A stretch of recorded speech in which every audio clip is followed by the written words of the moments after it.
Hello, my name is Robbie Paul, and this is my recording on bradycardia. Arrive scene. If the patient's conscious, then I'll walk in, introduce myself, say, hello, my name's Robbie, what's going on today? While talking to the patient, I'm going to assess them, see if the patient has any serious signs and symptoms that make the patient unstable, like altered mental status, jugular vein distension, chest pains, hypotension, or shock.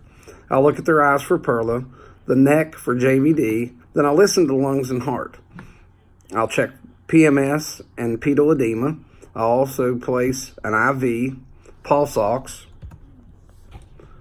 the blood pressure cuff to monitor blood pressure, and cardiac monitor to identify rhythm, and O2 if they are hypoxic.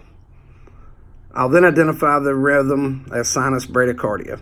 If the patient is stable, I'll administer atropine, 0.5 milligrams every 3 to 5 minutes to a max dose of 3 milligrams. If that doesn't work, I'll give the patient a dopamine IV infusion, 2 to 20 micrograms per kilogram per minute, and titrate to patient's response, tapering it back slowly.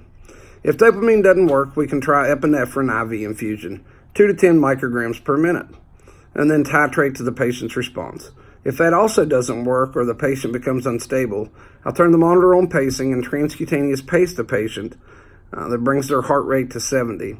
I'll then check the patient's radial pulse to make sure it matches with the monitor. Then I'll notify MedBase and continue transport to the hospital. This concludes my recording. Thank you.